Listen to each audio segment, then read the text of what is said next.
Police उपायुक्त Sambhaji Kadam sir आपल्याबरोबर आहेत. सर, सचिन घायवळवरती मोका-अंतर्गत कारवाई जी आहे ती करण्यात आलेली आहे. सचिन घायवळवरती आतापर्यंत किती गुन्हे जे आहेत ते दाखल होते की त्या अंतर्गत आपल्याला मोका कारवाई करावी लागेल? सचिन घायवळवरती पूर्वी 3 गुन्हे दाखल होते. त्याच्यामध्ये एक पूर्वीचा मोका होता दत्तवाडी पोलिसांचा. त्यानंतर आपल्याकडे जो मोका फायरिंगचा गुन्हा दाखल आहे हे एक ऑर्गनाइज क्राईम सिंडिकेटचे मेंबर्स आहे असं निष्पन्न झालं आपल्याला. आणि ते ऑन द बिहाफ ऑफ गँग आणि प्रत्यक्ष किंवा अप्रत्यक्षरित्या त्याला त्या गँगचे मेंबर होते. त्यामुळं सचिन घायवळवरती त्या मोका जो आपला फायरिंगचा दाखल आहे त्या गुन्ह्यामध्ये त्याला आरोपी केलेला आहे. त्याच्यासोबत अजून त्या गँगचे अजून सुद्धा मेंबर्स निष्पन्न झालेत. त्या सर्वांना याच्यामध्ये आरोपी केलेला आहे. सचिन घायवळचा काही शोध लागलाय का किंवा शोधासाठी आपली काही पथकं जी आहेत ती रवाना करण्यात आलीत का? जसं सचिन घायवळवरती गुन्हा दाखल झालेला आहे, तो फरार झाल्याची माहिती मिळते. निलेश घायवळ तर अजून परदेशामध्ये आहे. याचा शोध कधीपर्यंत घेतला जाईल? सर्व आरोपी जे आहेत मोकातले सर्व आरोपी, ह्या गँगचे सर्व आरोपी जे आहेत ते सर्व आरोपी पोलिसांकडून अटक होतील. त्या सर्व आरोपींच्या मागावर ते पोलीस आहेत. काही वेगळे पथक आपण लावले आहेत. पोलिसांच्या वेगवेगळ्या जे सोर्स आहेत त्याच्यानुसार आपलं काम सुरू आहे आणि ते सर्व आरोपी याच्यामध्ये 100% अटक होतील. निलेश घायवळला जो शस्त्र परवान्यासाठीची शिफारस देण्यात आलेली होती त्याच्यावरून बराच वाद पाहायला मिळाला. निलेश घायवळला शस्त्र परवाना देताना पुणे पोलिसांनी परवानगी नाकारलेली होती किंवा तशी शिफारस केलेली होती. त्याचं नक्की कारण काय होतं? गुन्हे दाखल आहेत म्हणून ते नाकारलेलं होतं की याआधी मोक्याची कारवाई जी आहे ती सचिन घायवळवरती करण्यात आलेली? निलेश घायवळला कुठलाही शस्त्र परवाना दिलेला नाही किंवा सचिन घायवळला सुद्धा कुठलाही शस्त्र परवाना दिलेला नाही. म्हणजे सचिन घायवळच्या संदर्भानं जो वाद निर्माण झाला की सचिन घायवळला शिफारसपत्र गृहराज्यमंत्र्यांचं व्हायरल झालं, त्याच्यानंतर पुणे पोलिसांनी जो शेरा दिलेला होता की परवाना देण्यात येऊ नये, सचिन घायवळवरती सुद्धा याआधी गुन्हे होते त्याच्यामुळे तुम्ही हा शेरा दिला? याच्यामध्ये जी शस्त्र परवाना शाखा आहे ACP ऑफिसला आहे. आमच्या ऑफिसकडून किंवा पोलिसकडून कुठलाही या संदर्भामध्ये पत्रव्यवहार झालेला नाही. आता सचिन घायवळवरती पुढची कारवाई काय असेल? म्हणजे त्या टोळीवरती निलेश घायवळच्या जमिनीची तपासणी केली जाते, कागदपत्रांची चौकशी केली जाते. आतापर्यंत काय काय आपण ताब्यामध्ये घेतले?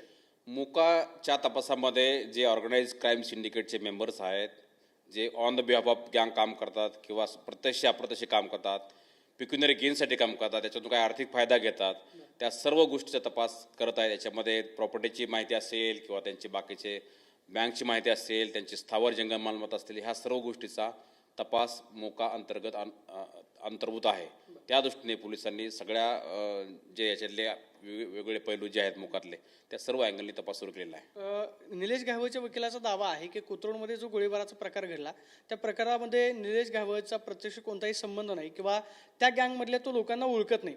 तसं काय आहे का की जे गोळीबारामधले आरोपी होते त्यांच्यावरती निलेश घायवळशी संबंध आहे आणि गँगमध्ये काम करतात म्हणून गुन्हे दाखल? ज्या लोकांनी फायरिंग केलेलं आहे ते सर्व निलेश घायवळच्या गँगचे मेंबर्स आहेत. They are members of crime syndicate run by lead by Nilesh Ghaywal, Sachin Ghaywal, त्याचे सर्व गँग, हे सर्व गँगचे मेंबर्स आहेत. क्राईमचे मेंबरचे सिंडिकेटचे मेंबर्स आहेत. हे ऑलरेडी प्रूव्ह झालेले आहे. याच्यापूर्वी पण यांच्यावर 3-4 मोका दाखल आहेत. त्याच्यामुळे ह्या गँगचे आमचे मेंबर नाहीत असे म्हणणे 100% चूक आहे. हे सर्व त्याच गँगचे मेंबर आहेत आणि ह्या त्याच गँगच्या मेंबरने हा प्रकार केलेला आहे. याच्यामध्ये ह्या गँगचे मेंबर, हा सुद्धा मेंबर आहे, हा गँग लीडर आहे. त्याच्यामुळे सर्व या टोळी जी आहे हे टोळी म्हणून हा आपण किंवा मोका म्हणून आपण गुन्हा एक ऑर्गनाइज क्राईमचं सिंडिकेटचं मेंबर्स म्हणून सर्वांवरती दाखल केलेला आहे. न्यायालयामध्ये आपण अर्ज दाखल केलेला आहे की निलेश घायवळचा जो पासपोर्ट आहे तो रिवोक करण्यात यावा. त्याच्यावरती कोर्टाचा काही निर्णय आलेला आहे का किंवा कोर्टाने काय सांगितलेलं आहे? कोर्टात सध्या आपल्याला ते प्रकरण सुरू आहे. कोर्टात जेव्हा आदेश येईल त्यावेळेस आपल्याला कळण्यात येईल. म्हणजे निलेश घायवळला भारतामध्ये आणण्यासाठी जे काही तांत्रिक बाबी आहेत त्याची पूर्तता आपण सुरू केली असं म्हणावं लागेल? निलेश घायवळला भारतातून परत आणण्यासाठी ज्या लिगल प्रोव्हिजन्स प्रोसेस आहेत त्या सर्व पोलिसांनी सुरू केलेल्या आहेत. आपण पाहतोय की सचिन घायवळवरती मोकांतर्गत कारवाई जी आहे ती करण्यात आलेली आहे आणि निलेश घायवळ ज्या वकिलांकडून दावा करण्यात आलेला होता की कोथरूड गोळीबार प्रकरणामध्ये निलेश घायवळचा संबंध नाही, मात्र ज्या आरोपींनी गोळीबार केलेला आहे ते सगळे निलेश घायवळ गँगचे सदस्य आहेत अशी प्रतिक्रिया संभाजी कदमांनी दिल्याचं पाहायला मिळते. Camera person Vicky Sonavi, Pradeep Kapse, TV9 Marathi, Pune.